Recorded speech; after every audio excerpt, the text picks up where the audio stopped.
It seems that life just keeps getting busier and busier with work, kids, and household chores.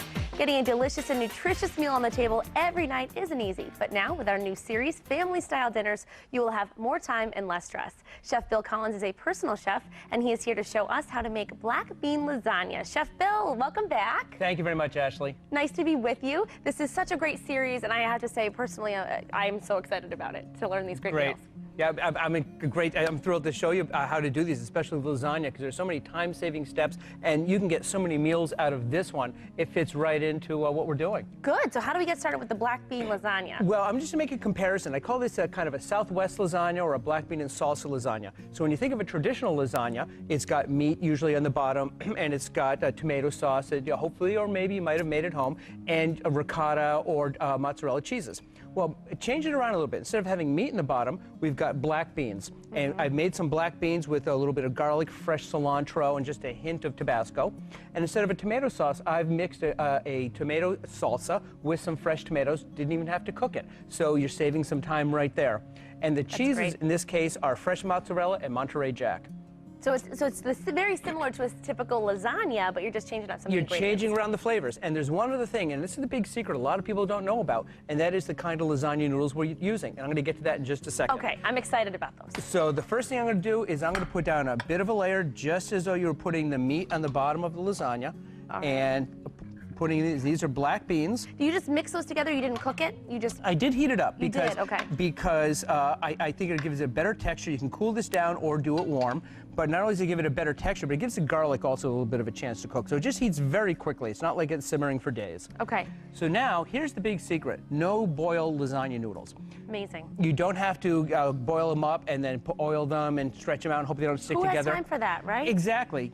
So this way you just put it down there, and sometimes you end up with some broken ones. Not a big deal. Put those to the side, see if we can use or need to use them later. And actually, we'll just actually fill them in just a little bit there. So that's okay. Actually, no, I'll do this a full one for the bottom one. Yeah, because you never know. They could break on it. Exactly. En route. All right. And so now the tomato sauce. Whoops. Okay. I'm going to push that back in there. And again, I like to use Paul Newman's salsa, but whatever salsa is your favorite. And I use a mild one. Oh, it's because, you know, there's a mild, a medium. I guess it's whatever your preference is, right? Exactly, because my take on it is some people like different degrees of heat. And this is a little bit spicy. But my take is you can always add more heat, but you can't take it out. Yes, with the Tabasco, you don't want to do too much because then exactly you might just be in trouble. Exactly. All right, so that's, you got Monterey Jack and cheddar here. Monterey Jack and mozzarella. Oh, and mozzarella. I'm sorry, mozzarella. Okay. Although, I mean, you can go with cheddar. You can go with cheddar instead of the Monterey Jack, whatever your preferences are. I don't want the cheese to overwhelm it, but so... So now I'm going to put So you just layer it just like you would a lasagna. Exactly. And you can see how quickly this is. Now, in putting the beans together, those took really just minutes to do.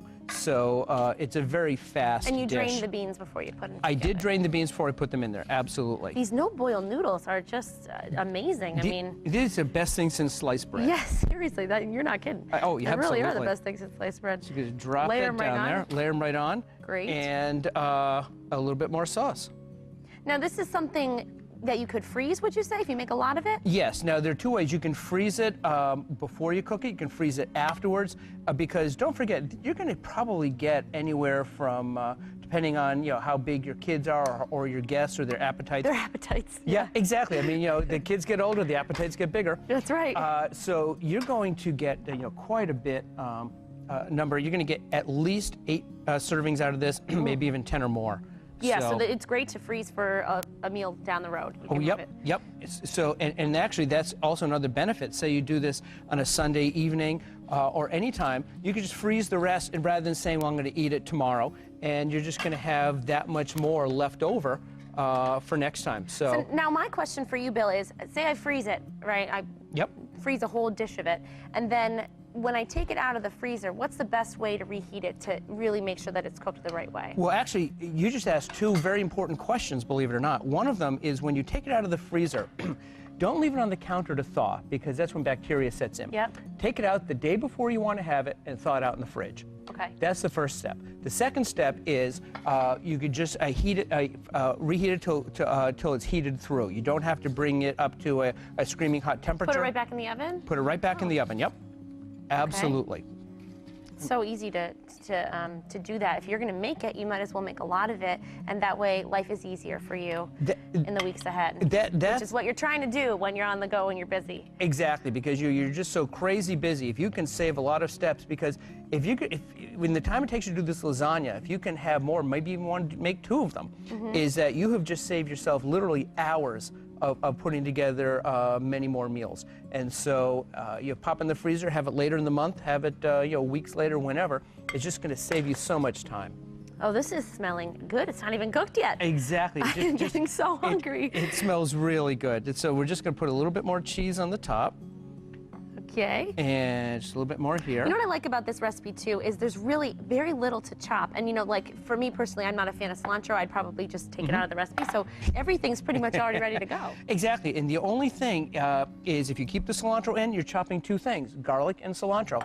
Everything else is all taken care of, and you're just opening it and doing it that way. Okay, ready to bake? Ready to bake. Now, put some foil on, so that'll kind of help steam it and cook the noodles through as well. A little hint, not the most important thing in the world, when you're doing this, put it shiny side down, because the foil's got a shiny and dull side. That way it reflects the heat down a little bit, makes it just a little bit faster. If you don't do it, not the end of the world. Great tips. I never would have thought of that, Phil. Exactly. So now we're ready to pop it in the oven. All right, so we're going to pop it in right here. Sure. And the oven's at 375, and how long do we let that cook for? It's going to cook for a half an hour. Okay. First, then I'm going to take the foil off another 20 or 30 minutes, and we'll test it by putting a knife in. If it comes out nice and smooth and it's bubbly, that means the noodles are cooked through. Great. Well, we're going to let that cook in the oven. I'm so excited to try the finished product. Thank you so much, Bill. Thank you. And you stay tuned because we're going to show you the finished product in just a bit. Don't go anywhere. There's more Mass Appeal when we return. Earlier in the show, Chef Bill Collins showed us how to make a black bean lasagna, and of course we had to let it cook, so we're back with the finished product. Yep. It's delicious. Thank you. Really good. And you saw how easy it was to make, and what you end up with is just a terrific lasagna. It's also a vegetarian dish, so that works out well, especially if vegetarian guests arriving or vegetarian in your house. But you don't feel like you're missing the meat on there. It's that hearty of a dish that it can do that quite easily. Because it has the black beans. And like we talk about a lot with the family style meals, Bill, this is great to freeze too for a future date. This is a perfect freezing dish because, as you can see, you're going to get at least 8 portions out of this. And if you have small kids, you're going to get more. And so you can actually have this over 2-3 nights or more. And so you can freeze it separately and just pull it out as needed. So that's 2 or 3 nights extra that you don't have to prepare dinner. Which is great. And everyone wants to know, how can they make more time in their lives, which it seems impossible, but this is a great way to do it. To really just freeze it and make it ahead of time. Exactly. It'll take some of the stress out of dinner. One thing to remember when you're taking the hot pan out of the oven, put it on, even if you think you've got a very oven-safe countertop, put on towels or oven mitts or a trivet, and that way no risk on it, because this is coming out of a almost 400-degree oven. Hot, that's Screaming hot. You can see it's bubbling along. That's right. So safety first, of course, and obviously to take care of all of your kitchen utensils and everything. So we're ready to eat. Can't wait to try it. Chef Bill, thanks so much. Thank you, Ashley. Great recipe, and be sure to click on Taste Appeal when you visit us online at mymassappeal.com. You'll be able to view this family-style dinner recipe and many more to make your life a little easier.